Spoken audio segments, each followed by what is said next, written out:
नमस्कार, स्वागत है आप सभी का यूपी एक्सप्रेस में और अब तक की तमाम बड़ी खबरों के साथ मैं हूं प्रीति बिष्ट। और सबसे पहले जो खबर आपको बताने जा रहे हैं वो एटा से आई है, जहां दो पक्षों के बीच में हंगामा हुआ है, पथराव हुआ है और इस सारा हंगामा शुरू हुआ छेड़छाड़ को लेकर। पथराव का वीडियो अब सामने आया है। दो महिलाएं समेत 3 लोग घायल हुए हैं और सभी को जलेसर सीएचसी में भर्ती करा दिया गया है। तो जलेसर थाना क्षेत्र के गांव खेरिया खाती का मामला है। बताया जा रहा है कि यहां कुछ शोहदे छेड़छाड़ कर रहे थे और जब इसका विरोध किया गया तो ये विरोध भारी पड़ा और दोनों तरफ से हंगामा शुरू हो गया, जिसमें 3 लोग जख्मी हुए हैं। तो सोशल मीडिया में ये वीडियो सामने आया है जिसमें साफ नजर आ रहा है कि भीड़ काफी उग्र हो गई है, एक दूसरे पर पत्थर बरसाए जा रहे हैं और इसी हंगामे में जो लोग घायल हुए हैं उन्हें अस्पताल में भर्ती करा दिया गया है।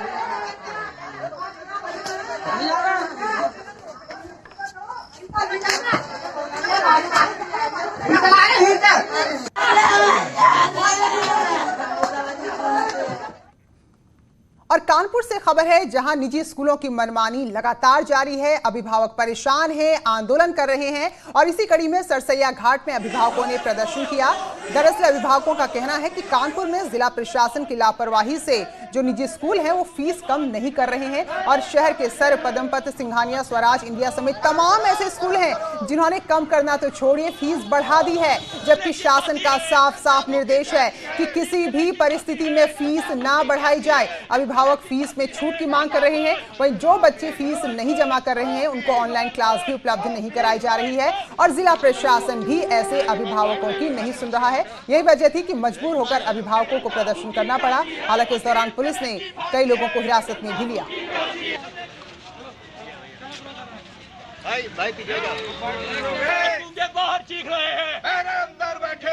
के लिए हम लोग प्रदर्शन करने आए थे, जिसमें हम लोग को प्रशासन द्वारा हटाया जा रहा है। तो हम लोग बस ये चाहते हैं कि अगर जो फीस ली जा रही है स्कूलों के द्वारा उचित से उचित ली जाए, क्योंकि इस समय अभिभावक जो है खुद परेशान है और अभिभावक को स्कूल के द्वारा कोई भी सहायता नहीं। और वही हंगामा नोएडा में भी हुआ। यहां सफाई कर्मचारी ठेकेदारी प्रथा को खत्म करने, तनख्वाह और बोनस की मांग को लेकर नोएडा अथॉरिटी के ऑफिस पहुंचे हैं और यहां काफी देर तक प्रदर्शन किया और उसके बाद धमकी भी दी है, चेतावनी भी दी है कि अगर उनकी मांगों को नहीं माना गया तो फिर वो बड़ा आंदोलन करेंगे और काफी देर तक ये हंगामा यहां पर चलता रहा है। तो नोएडा अथॉरिटी के ऑफिस के बाहर की तस्वीरें हैं और ये सफाई कर्मचारी हैं, इनका कहना है कि ठेकेदारी प्रथा से इनका शोषण होता है और साथ ही इनकी तनख्वाह और बोनस का भी कोई अता पता नहीं।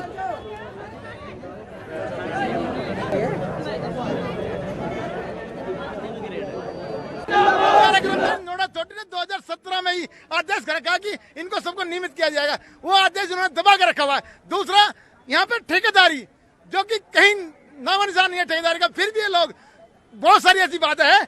1000 10,000 रुपए में तनख्वाह मिलती है, जहाँ की पूरा कर्मचारी 3 टारगेट इन्होंने बना के, कोई 10,000 का है, कोई 18,000 का है और कोई 50,000 का है। 50,000 में वही वाला काम करता है, 10,000 वाला भी वही काम करता है। जब सबका सब एक काम है तो सबका एक समान वेतन क्यों नहीं? चलिए बात राजनीति की करते हैं और अब देखिए जरा उत्तर प्रदेश की सियासत में अब कौन सी जाति राजनीति का केंद्र बन गई है।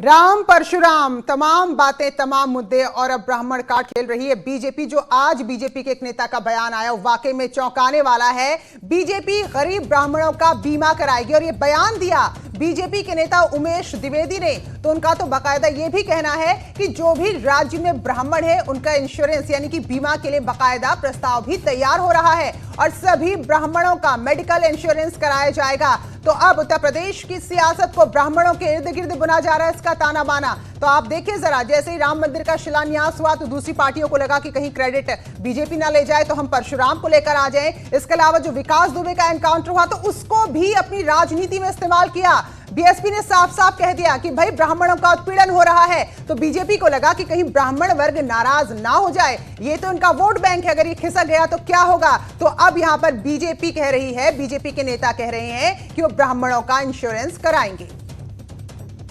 सारे क्षेत्रों में, चाहे वो बीमा का क्षेत्र होगा कि उनके तमाम नौजवान अगर ख़त्म हो जा रहे हैं, उनकी बीवियों के लिए जो है निश्चित तौर पर कुछ न कुछ नौकरियां मिल जाएं, उनको जो है कुछ इस तरह से अनुदान मिल जाए, इस पे तमाम सारा काम चल रहा है। और हमें नहीं लगता कि कहीं कोई सियासत में ब्राह्मण इस चक्कर में कहीं पड़ने वाला है। वो स्वयं भी बहुत बुद्धिजीवी कौम है और बुद्धिजीवी प्राणी है, और भारतीय जनता पार्टी का बराबर वो पक्षधर रहा है, जो कि उसके कार्य बीजेपी के सर्वहित सर्वजन के लिए रहता है। सबका विकास, सबका कल्याण, सबका साथ, ये हमारा नारा ही है। उत्तर प्रदेश की सियासत ऐसी है कि कोई भी पार्टी किसी भी जाति का विरोध नहीं कर सकती है। तो ऐसे में समाजवादी पार्टी के प्रवक्ता अभिषेक मिश्रा इस योजना का या फिर जो बात के इसका स्वागत कर रहे हैं, लेकिन साथ में यह भी कहना है कि कहीं बाकी घोषणाओं की तरह बीजेपी का स्वास्थ्य बीमा का ऐलान भी जुमला ही साबित ना रह जाए।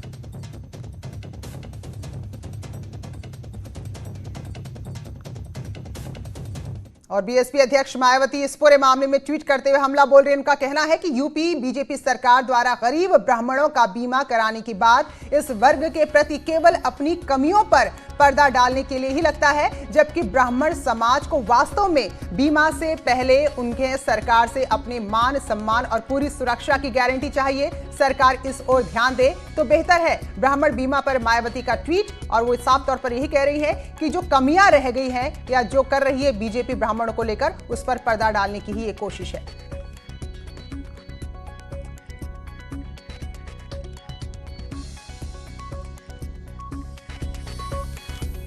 तो चलिए बताते हैं कि आखिर ब्राह्मण हर ओर से सुनाई क्यों दे रहा है। चुनाव की आहट के साथ ये शोर तेज क्यों हो गया है। दरअसल उत्तर प्रदेश की 150 सीटों पर ब्राह्मण निर्णायक भूमिका में है। अगर 2014 की यानी कि पिछले लोकसभा चुनाव की हम बात करें तो 72% ब्राह्मण भारतीय जनता पार्टी के साथ रहे, और उसके अगले लोकसभा चुनाव में यानी कि 2019 में ये फीसदी घटा और 53% ब्राह्मणों ने बीजेपी का साथ दिया, तो 5% ब्राह्मण समाजवादी पार्टी के साथ चले गए। और उत्तर प्रदेश में 8 बार ब्राह्मण मुख्यमंत्री रहे हैं और 2014 में 11% ब्राह्मण कांग्रेस के साथ रहे थे। यानी कि ब्राह्मण जिसके साथ गया है, और किसी भी जाति को ले लीजिए, अगर एक मुश्त वोट किसी जाति का एक पार्टी को पड़ता है तो वो निर्णायक हो जाता है।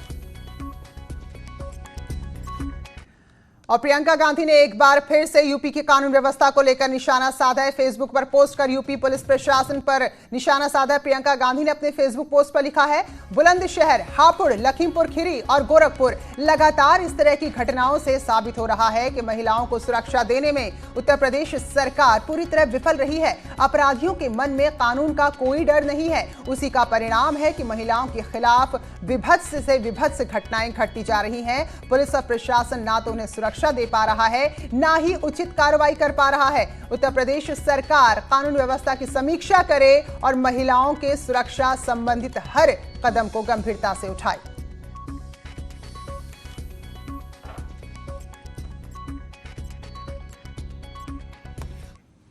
तो सोशल मीडिया का बहुत ज्यादा इस्तेमाल होता है एक दूसरे पर हमला करने के लिए, वार पलटवार करने के लिए। इन सबके बीच समाजवादी पार्टी के प्रवक्ता अनुराग भदौरिया का कहना है कि मेरा फेसबुक पेज अकाउंट हैक हो गया। तो ट्वीट कर उन्होंने जानकारी दी है। उनका कहना है कि मुझे फेसबुक टीम द्वारा सूचित किया गया है कि मेरे फेसबुक प्रोफाइल और पेज को 14 अगस्त 2020 को सुबह 7 बजे हैक कर लिया गया है।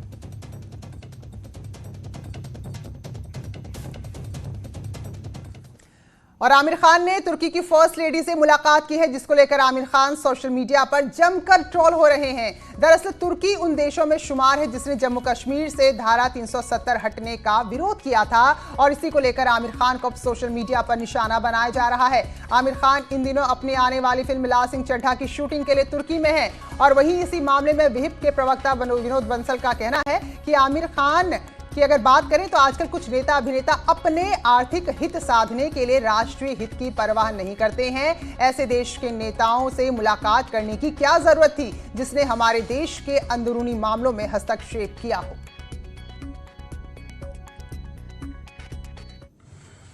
आजकल कुछ नेता अभिनेता अपने आर्थिक हित साधने के लिए राष्ट्रीय हितों को भी परवान चढ़ाने पर तुले हुए हैं। कुछ जाकर के पाकिस्तान के बाजवा से गलवैयाँ करते हैं तो कुछ जाकर के टर्की की फर्स्ट लेडी के साथ में उनका आशीर्वाद प्राप्त करने की कोशिश करते हैं। आखिरकार ये बताइए कि ये जो टर्की वही है ना जिसने धारा 370 का विरोध किया था, राम मंदिर का विरोध किया था, भारत के अंदरूनी मामलों में हस्तक्षेप करने की ये निरर्थक प्रयास किया था और साथ ही इंटरनेशनल लेवल पर भी भारत का विरोध इन्होंने किया। तो चलिए, विवाद तो चलते रहेंगे और अब बात करते हैं हिंदुस्तान की शान मरहूम बिस्मिल्लाह खां साहब की। उनकी धरोहर अब खतरे में है। जी हां, जो बिस्मिल्लाह खां साहब का घर है उसे तोड़ा जा रहा है। घर को कमर्शियल कॉम्प्लेक्स बनाया जाएगा। तो सबसे छोटे बेटे नाजिम ने आरोप लगाया है कि घर के ही कुछ सदस्य हैं जो घर को तोड़वा रहे हैं। तो वाराणसी के बेनिया बाग में घर है। वाकई में केवल ये घर नहीं बल्कि एक धरोहर हिंदुस्तान की, क्योंकि इसी घर में शहनाई के शहंशाह बिस्मिल्लाह खां साहब की शहनाई की धुन गूंजती थी। लेकिन अब यहां पर कमर्शियल कॉम्प्लेक्स बनाने की तैयारी चल रही है।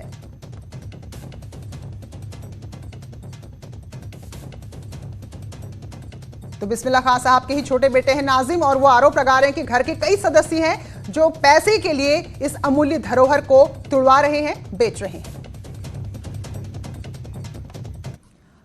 और भगवान श्री राम को लेकर अश्लील ट्वीट, सोशल मीडिया की पोस्ट की फोटो। प्रयागराज में पुलिस ने मामला दर्ज किया है। पूरे मामले की पड़ताल की जा रही है। दरअसल भगवान श्री राम को लेकर अश्लील ट्वीट किया गया था और सोशल मीडिया में तस्वीर पोस्ट की गई थी और इसी मामले पर अब प्रयागराज पुलिस ने मुकदमा दर्ज कर लिया है और पूरे मामले की पड़ताल की जा रही है। तो भगवान श्री राम को लेकर विवादित ट्वीट किया गया था। तो मुकदमा भी दर्ज हो गया है और पूरे मामले की पुलिस कार्रवाई कर रही है। तो पता लगाया जाएगा कि किसने इस तरह की हरकत की है, किसने इस तरह की धार्मिक भावनाओं को आहत करने की कोशिश की है। तो भगवान श्री राम को लेकर ट्वीट किया गया जिसको लेकर विवाद हुआ है। तो ट्वीट आपको दिखाएंगे और फिलहाल भगवान श्री कृष्ण की एक तस्वीर को लेकर भी विवाद छिड़ गया है। भगवान श्री कृष्ण की एक आपत्तिजनक तस्वीर बनाई गई है। सोचिए कितना शर्मनाक है जो इस तरह से लोगों की धार्मिक भावनाओं को निशाना बनाया जा रहा है। और जिसने बनाई है वो अकरम हुसैन नाम का एक पेंटर है। अकरम असम का रहने वाला है और इस अश्लील तस्वीर के सामने आने के बाद शहजाद पूनावाला ने मामले में शिकायत दर्ज करवाई है। उन्होंने असम के मुख्यमंत्री को भी ट्वीट किया है। शहजाद पूनावाला का कहना है कि तस्वीर भक्तों की भावनाओं के साथ खिलवाड़ करती है।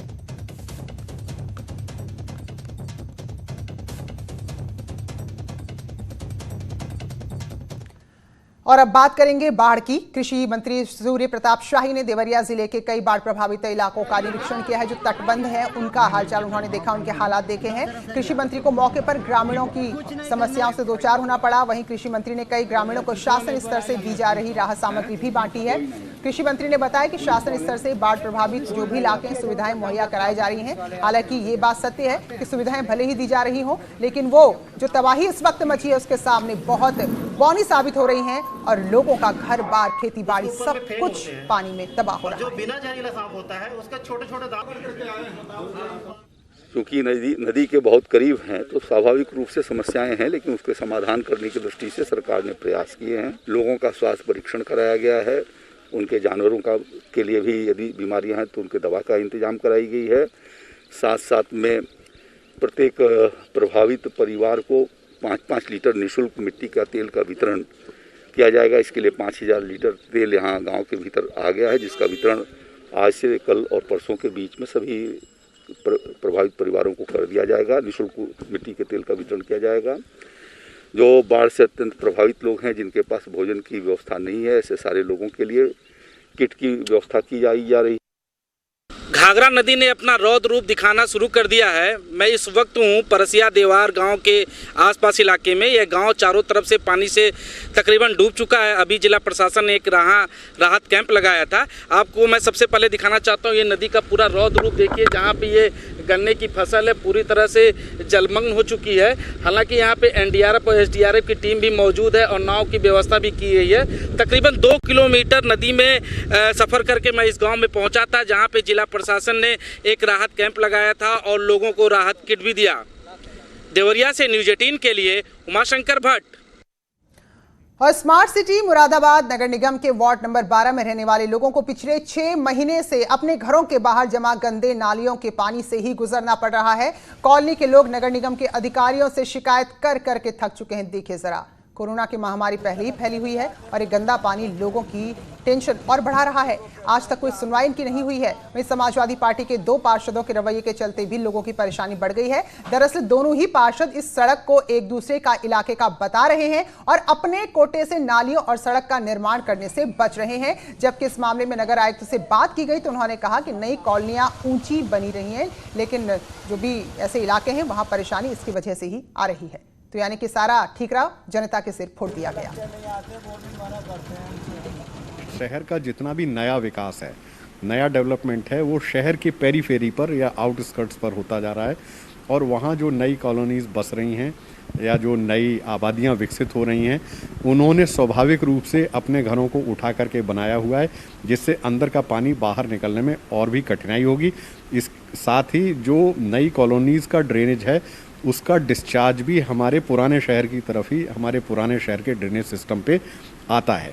तो इस कारण से शहर के अंदर जलभराव की स्थितियां उत्पन्न हो जाती हैं। स्मार्ट सिटी की एक सड़क पर जब मैं कवरेज करने आया तो यहाँ पर हालात बहुत ख़राब हैं। इस सड़क पर जब चलने के लिए जगह नहीं तो मजबूरी में मुझे यहाँ के एक व्यक्ति की साइकिल लेनी पड़ी। आप देख सकते हैं पिछले 6 महीने से यहाँ के लोग इसी तरह इस गंदे पानी से होकर गुजर रहे हैं। नाली का बदबूदार पानी यहाँ भरा हुआ है, लोग परेशान हैं। मुझे भी जब यहाँ आया तो इसी तरह मैं पानी से निकल रहा हूँ। आप देख सकते हैं जब मुझे इतनी परेशानी है तो यहाँ रह रहे लोगों को अपने रोज़ के काम करने के लिए, आने जाने के लिए कितनी परेशानी का सामना करना पड़ता होगा।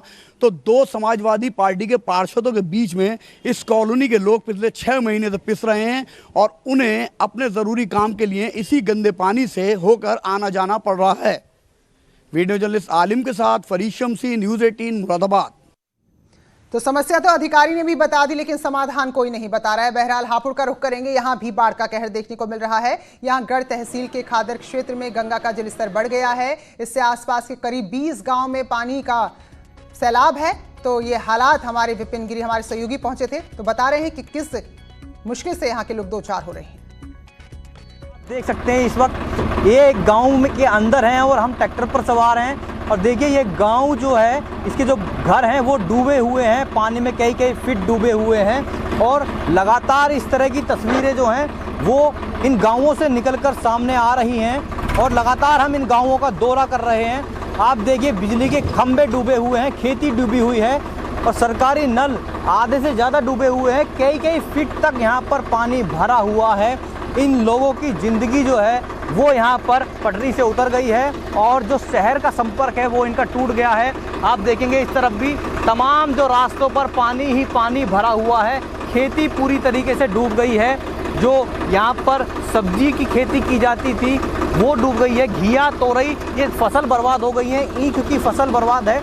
तो इस तरह की परेशानियाँ हैं यहाँ पर और ये पूरा इलाका करीब 20 से 30 किलोमीटर का पूरा एरिया बाढ़ के पानी में डूबा हुआ है और लोगों के घरों में पानी घुसा हुआ है। और लेकिन प्रशासन को सुध नहीं है, प्रशासन यहाँ तक नहीं पहुँच पा रहा है, लोगों तक मदद नहीं आ रही है। अगर इसी तरह गंगा में बाढ़ का पानी बढ़ता रहा तो ये इन गाँव के लोगों के सामने पलायन का संकट हो जाएगा। ये पलायन करने को मजबूर हो जाएंगे और फिलहाल जो इनकी दिनचर्या है वो बेहद ही खराब दौर से गुजर रही है। कैमरा पर्सन विजय के साथ विपिन गिरी, न्यूज़ 18 हापुड़। और अब बहराइच जिले का भी हाल देख लीजिए। नेपाली पानी सरयू नदी के में आ गया है, जिससे यहाँ की नदियां उफान पर है। बहराइच की 4 तहसील हैं, मोतीपुर, नानपारा, महसी, कैसरगंज, जहाँ के 70 गांव इस वक्त पानी में डूबे हैं और किसानों की हजारों बीघा जो जमीन है वो पानी में डूबी है और घर के आसपास भी 4-4 फीट पानी भर गया है। तो तस्वीरें ही बता रही हैं कि देखिए हैंडपंप है, अब पानी चारों ओर है, लेकिन ये बदकिस्मती देखिए कि पीने का पानी एक बूंद कहीं नहीं है। तो लोगों को यहाँ पर पानी के लिए भी जूझना पड़ रहा है। प्रशासन की तरफ से कोई मदद नहीं मिल रही है और विभीषिका से लोग खासे परेशान हैं। महसी तहसील के पचदेवरी, सिलौटा, टिकुरी, कायमपुर, तारापुर और बहुत सारे ऐसे गाँव हैं जो इस वक्त पानी में घिरे हुए हैं और प्रशासनिक मदद का इंतजार कर रहे हैं। इस वक्त हम बहराइच की महसी तहसील में खड़े हुए हैं। आप देख सकते हैं कि महसी तहसील में किस तरीके से घाघरा अपना विकराल रूप दिखा रही है। पूरे गांव में लगभग महसी तहसील के 65 गांव हैं, उसमें पूरे गांव में जलमग्न है और सभी घरों में लगभग पानी भरा हुआ है। जिला प्रशासन बार बार दावे करता है कि हम राहत सामग्री पहुंचा रहे हैं, मगर लेकिन उसके बावजूद भी लोगों का कहना है कि किसी प्रकार की कोई सहायता नहीं मिल पा रही है और लोग कई दिनों से भूखे भी हैं गाँव में। अखिलेश कुमार, न्यूज़ 18 बहराइच। उधर अल्मोड़ा पिथौरागढ़ हाईवे में कालीधार में सालों से जो काल बनी हुई सड़क है, इस बार और भी ज्यादा लोगों को नुकसान पहुंचा रही है। 15 साल में 50 से ज्यादा लोगों की जान ले चुकी है और सड़क में लगातार हादसे हो ही रहे हैं।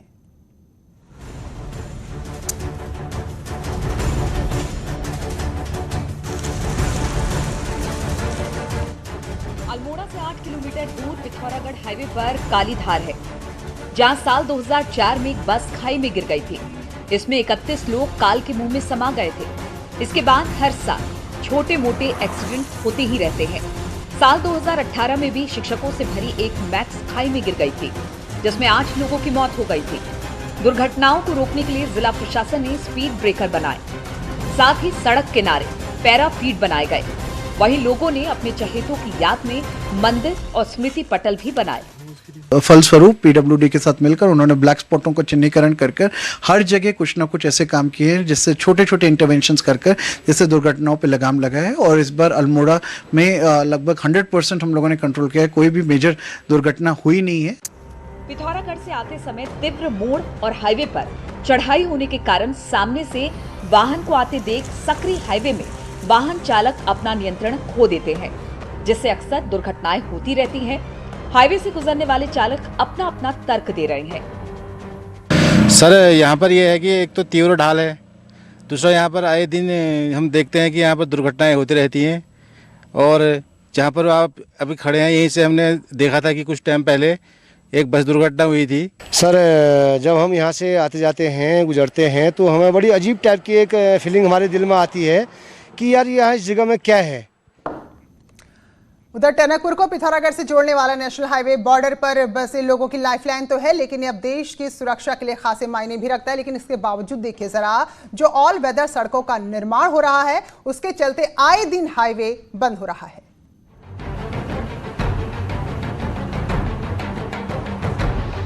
चीन और नेपाल बॉर्डर को जोड़ने वाला पिथौरागढ़ टनकपुर हाईवे इन दिनों पटरी से उतरा हुआ है। आलम यह है कि जगह जगह भारी लैंडस्लाइड होने से बॉर्डर की ये लाइफलाइन थम सी गई है।